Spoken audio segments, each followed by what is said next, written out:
में कहाँ से बात कर रहे हैं? Good morning. अहमदनगर। जी जी, पूछे क्या जानना चाहते हैं? सर मेरे पास अरविंद के 500 शेयर है 127 पे। अरविंद और लिमिटेड या अरविंद फैशन? अरविंद अरविंद लिमिटेड। ठीक है, ठीक है। और आईआरबी के 29 पे है 2000 शेयर। आईआरबी इंफ्रा ना? आईआरबी का। ठीक है, ठीक है। तो दोनों ही स्टॉक में जिन लेवल्स पे आपने खरीदारी की है, अच्छा खासा मुनाफा, तो एक तरह का पेशेंस का परिचय इन्होंने दिया। इसलिए हम देख रहे हैं कि आईआरबी इंफ्रा हो या फिर अरविंद लिमिटेड, बहुत ही निचले स्तरों पे खरीदारी और उसका इनको रिवॉर्ड मिलता हुआ। रवि बताएं, अरविंद लिमिटेड पे आपकी राय क्या है? 127 रुपए की इनकी खरीद है फिलहाल, 323 के ऊपर ये स्टॉक का। और वहीं अगर हम देखें आईआरबी इंफ्रा, तो ये 68 रुपए के भाव पे इनकी खरीदारी 29 है। अच्छा खासा शेयर इन्होंने आईआरबी इंफ्रा में लिया, 2000 के करीब इन्होंने शेयर लिए हुए हैं। हालांकि दोनों ही शेयरों पर दबाव है। बताइए, क्या मुनाफा बांध लेना चाहिए, पार्शियल प्रॉफिट की सलाह रहेगी या कोई खास और रणनीति?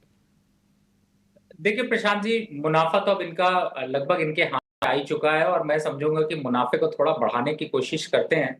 और जिस मीठे अंदाज से इन्होंने इसको स्टॉक को होल्ड करके रखा और अभी उसका फल दिखाई दे रहा है, मुझे लगता है थोड़ा और बढ़ने देना चाहिए। अरविंद लिमिटेड की पहले बात कर लेते हैं।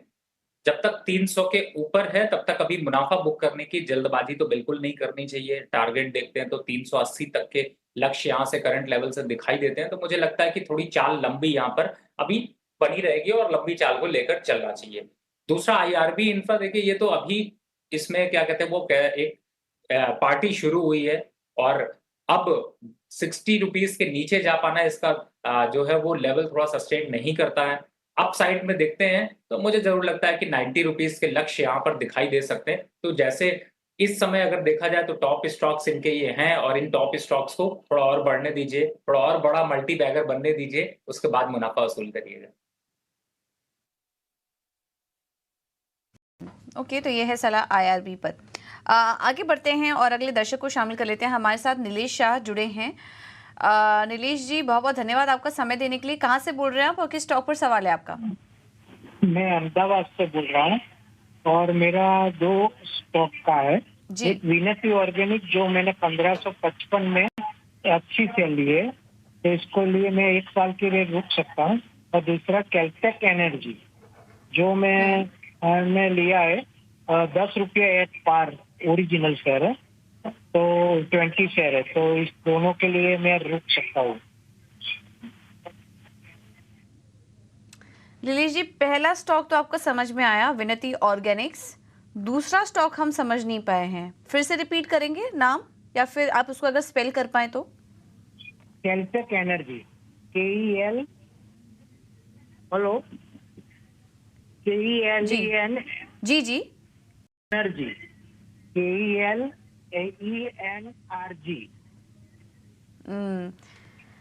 नीलेश जी माफ़ी चाहेंगे, ये कंपनी हमारे डेटाबेस में नहीं है और मुझे नहीं लगता कि हमारे एक्सपर्ट भी इसको ट्रैक करते होंगे जिस कंपनी का आपने अपने नाम लिया, क्योंकि ऐसा मालूम पड़ता है कि छोटी कंपनियों की लिक्विडिटी ज़्यादा नहीं होगी, इस वजह से ये कंपनी हम ट्रैक नहीं कर पाते, तो उसके लिए माफ़ी चाहेंगे आपसे।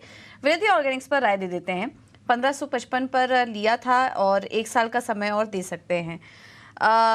गौरांग जी, क्या सलाह होगी आपकी विनती ऑर्गेनिक्स पर? बुनियादी तर्क के आधार पर यहाँ पर खरीदारी की राय है। स्पेशलिटी एग्रोकेमिकल्स क्षेत्र से ये जुड़ी हुई कंपनी है।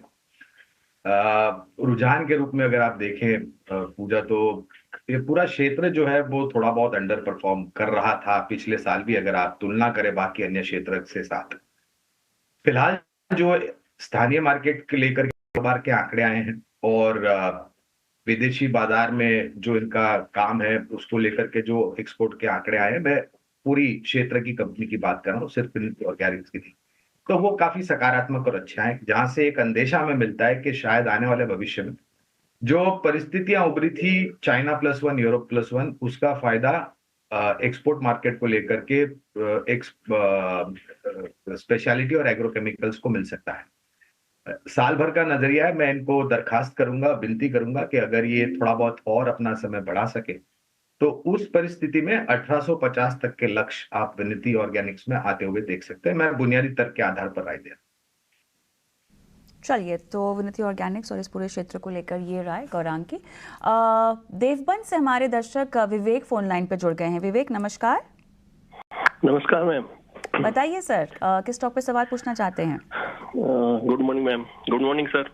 आपका प्रोग्राम मैं बहुत अच्छे से फॉलो करता हूँ डेली। धन्यवाद सर। और मेरा स्टॉक है तो मैम कि मेरा इरेडा लिया हुआ है मैम, 182 का प्राइस है, एवरेज किया हुआ है और 1200 शेयर है। एक तो ये है। दूसरा मेरा SJVN है जिसके 600 शेयर है, 142 के बाइंग है। तो नजरिया तो मतलब पूरे साल का है, 1 साल का लंबा है, कोई ऐसा मेरे को जल्दी से निकालना नहीं है। मतलब ये है कि वो चलेगा नहीं चलेगा, क्वेश्चन ये है कि निकल जाऊं या फिर अभी वेट करो। ओके, एक एक करके बात करते हैं। रवि, सबसे पहले इरेडा 182 इनकी एवरेज बाइंग प्राइस है, 167 के आसपास तो फिलहाल स्टॉक चल ही रहा है। 1 साल का समय ये देना चाहते हैं। देखिए, थोड़ा सा एक रेजिस्टेंस पे तो इन्होंने खरीदा है और इसी वजह से इनको थोड़ा सा नुकसान दिखाई दे रहा है। लेकिन इरेडा के स्टॉक को अगर फोकस करें तो मुझे लगता है कि 160 के आसपास जो लेवल्स है, जैसे 167 अभी चल रहा है, थोड़ा सा और वेट एंड वॉच करें। 160 के आसपास आता है तो एक बार पोजीशन को इंक्रीज करें, बढ़ाएं। अब 1 साल के हिसाब से टारगेट देखते हो तो मुझे ऐसा लगता है कि 230 के लक्ष्य जल्द अचीव होते हुए नजर आएंगे। तो मुझे लगता है कि स्टॉक अच्छा है, थोड़ा सा समय दीजिए। रिजल्ट भी बहुत अच्छे देखने को मिले तो उसका भी इम्पैक्ट था, और ऊपरी लेवल से अगर गिरता भी है तो एवरेज करने की यहाँ पर सलाह होगी। स्टॉप लॉस आप लेकर के चल सकते हैं यहाँ पर 140 का, 145 का, और इसको अभी होल्ड करके रखें। SJVN की देखते हैं तो देखिए, SJVN भी अच्छा स्टॉक है, आपने ले रखा है और इस समय थोड़ा सा जो है वो कंसोलिडेशन यहाँ पर देखने को मिल रहा है 129 के पास। लेकिन 1 साल का लक्ष्य देखते हैं तो 160 के टारगेट यहाँ पर आपको आते हुए नजर आएंगे। तो मुझे लगता है कि दोनों ही स्टॉक बेहतर हैं, बस थोड़ा सही समय पे एंट्री करने की कोशिश करिए। अगर शो को फॉलो करते हैं तो थोड़ी एडवाइस भी जरूर फॉलो करिए और सही समय पर यहाँ पर रणनीति बनाइए। 120 के आसपास तक के लेवल्स यहाँ पर मेंटेन हो सकते हैं। अभी 129 चल रहा है, तो अगर 120 आता है तो थोड़ा एवरेज इसमें भी कर लीजिए। स्टॉप लॉस 110 का रखिए और अपसाइड टारगेट 160 का। तो मुझे लगता है दोनों स्टॉक अच्छे हैं लंबे समय के लिए। तो 120 के लेवल पे आप इसमें एवरेज कर सकते हैं। आगे 160 तक के लक्ष्य स्टॉक अच्छा है, आपको नजर आ सकते हैं। चलिए बढ़ते हैं आगे, अपने खास सेगमेंट की ओर बढ़ते हैं, ऑप्शन के चैंपियन की तरफ।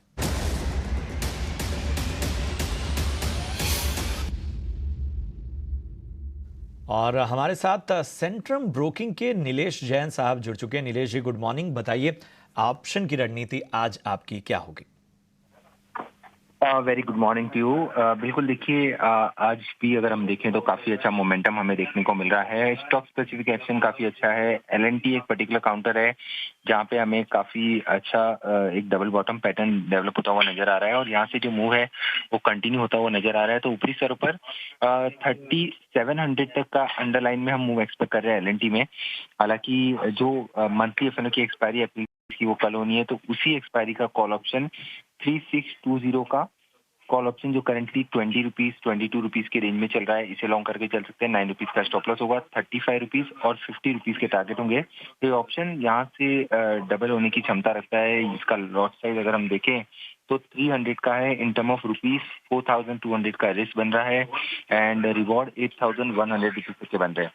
तो यहाँ पे अंडरलाइन में शॉर्ट टर्म मोमेंटम के को एक्सपेक्ट करके 3650 3670 तक हम एक्सपेक्ट करके चल रहे हैं। उसके अलावा थोड़ा सा पोजीशन पॉइंट ऑफ व्यू से ये काउंटर 3700 के ऊपर जाता हुआ नजर आ रहा है, इसीलिए यहाँ पे कॉल ऑप्शन के जरिए खरीदारी करने की सलाह होगी। क्या करेंगे नीलेश आपका इस खास रणनीति के लिए? तो LNT 3620 की कॉल खरीदें जो आपको 20 या 22 रुपए में फिलहाल मिलेगी। लक्ष्य 35 और 50 तक के। स्टॉप लॉस यहां पर आपको 9 रुपए मेंटेन करना होगा।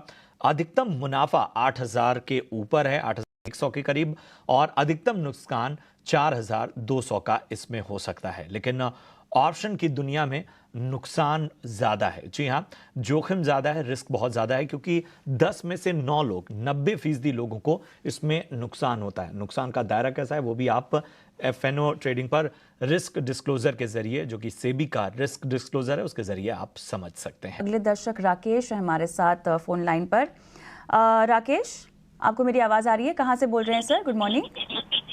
गुड मॉर्निंग मैम, मैं दरभंगा से बात कर रहा हूँ। ओके, किस स्टॉक पे आपने सवाल पूछना है? कहाँ खरीदारी की है? मैम मेरे पास चोला फाइनेंस है मैम, 50 स्टॉक है 650 के रेट पे। और बजाज फाइनेंस है 10, बजाज फाइनेंस मेरे पास 5 स्टॉक है 7,000 के 6,900 के रेट पे। और मैम मेरे को ये जानना था ना मैम, ये दोनों स्टॉक में से किसी एक को हटा के इसमें जाना चाहता हूँ, क्या पूना वाला फिनकॉप में। तो क्या कौन सा स्टॉक हटाना है और पूना वाला फिनकॉप लॉन्ग टर्म के लिए कैसा रहेगा? बस। इंटरेस्टिंग। ओके, गौरांग, क्या इनको रणनीति आप सुझाएंगे?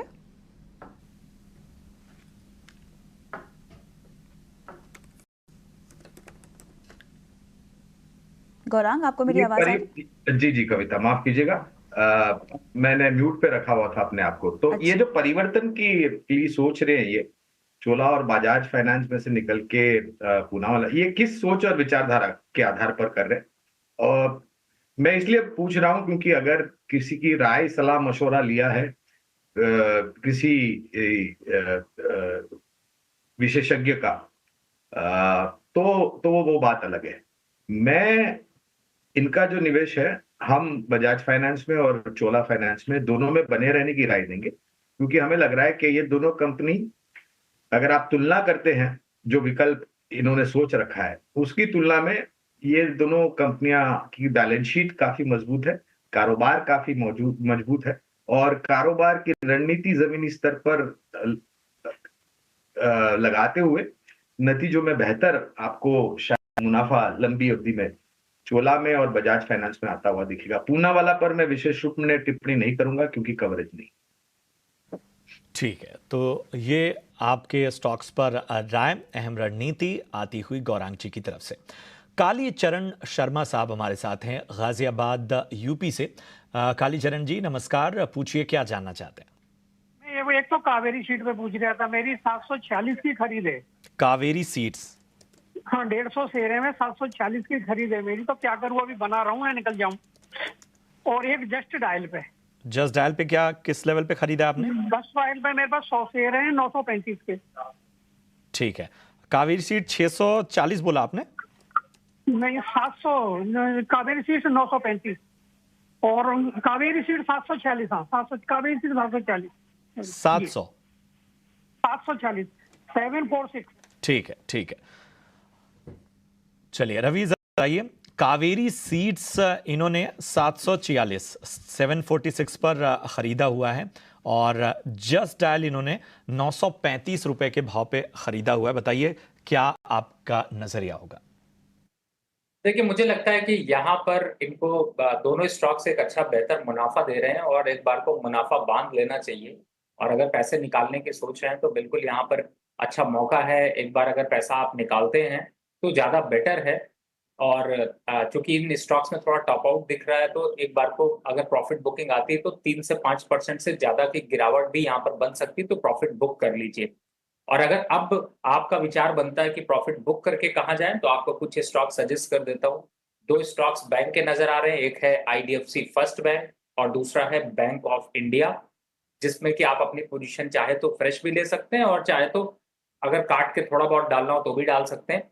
और एक स्टॉक NHPC। तो ये 3 स्टॉक्स जो कि आपको मैं बाय के लिए रिकमेंड कर रहा हूँ, NHPC, बैंक ऑफ इंडिया और IDFC फर्स्ट बैंक। इन तीनों में अगर आप फ्रेश पोजीशन काट के बुक करके प्रॉफिट लेना चाहते हैं तो भी आप ले सकते हैं, और अगर फ्रेश खरीदारी करने की सोच रहे हैं तो भी ले सकते हैं, और अगर प्रॉफिट बुक करके घर जा रहे हैं तो बहुत बढ़िया। ठीक है, तो ये है सलाह NHPC पर और आपके अन्य स्टॉक्स पर भी। चलिए अब आगे बढ़ते हैं और प्रयागराज से हमारे साथ प्रणय शर्मा जुड़े हैं फोन लाइन पर। प्रणय जी नमस्कार, सवाल पूछिए अपना। Ma'am, I have asked automotive share.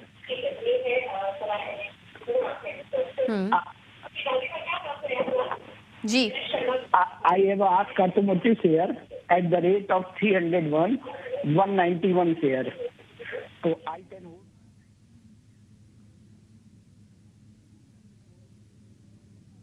चलिए आवाज़ नहीं आ रही है, सुन नहीं पाए हमें कितना समय ये दे सकते हैं, लेकिन आस्क ऑटो ये इसका तो हाल फिलहाल में ही आया है और इनकी भी जो खरीद है वो ज़्यादा समय की नहीं लग रही है, हाल फिलहाल की खरीद इनकी भी जान पड़ रही है। गौरांग जी, ट्रैक करते हैं आप इस कंपनी को, आस्क ऑटोमोटिव। फिलहाल तो मुनाफे में है, 301 पर इन्होंने लिया हुआ था, बने रहने की सलाह देंगे? पूजा जी क्षमा चाहता हूँ, इस कंपनी पर कवरेज नहीं, इसलिए हम विशेष रूप से टिप्पणी नहीं कर पाएंगे। ठीक है रवि, आप बता पाएंगे आस्क ऑटो में अपनी कुछ सलाह, कुछ राय? जी बिल्कुल, देखिए आस्क ऑटोमोटिव को देखते हैं तो देखिए इस समय 370 रुपए चल रहा है। मार्केट में थोड़ा सा टॉप बनाने के बाद एक करेक्शन यहाँ पर दिखा रहा है। टॉप बना था इसका 327 रुपए का, तो मुझे ऐसा लगता है 301 की बाइंग है, तो एक बार को यहाँ पर प्रॉफिट बुकिंग कर लेनी चाहिए, क्योंकि थोड़ा प्रॉफिट बुकिंग और हावी होगी, स्टॉक वापस से 290 से 280 रुपए की जो है वो डिप दिखा सकता है। तो आपका आ रहा है वो एक बार को काफी कम हो सकता है, इनफैक्ट लॉस की तरफ जा सकता है। मुझे लगता है यहाँ पर प्रॉफिट बुक कर लेना चाहिए और एक बार यहाँ पर निकलना चाहिए। डिप पे जब वापस आ जाए, यानी यहाँ पर प्रॉफिट बुक कर लीजिए। अगर आप इस स्टॉक से बहुत पसंद करते हैं, प्यार करते हैं, तो मुझे लगता है कि दोबारा सीढ़ी चढ़ने के लिए अगर सोच रहे हैं तो 270 280 के आसपास आता है, तो फिर से एक बार को आपको पूजा जी तंग करे और मीठी सी आवाज सुने, जिसके बाद फिर निवेश की रणनीति बनाए। बिल्कुल, चलिए ये है सलाह आस्क ऑटो पर आपके लिए। फिलहाल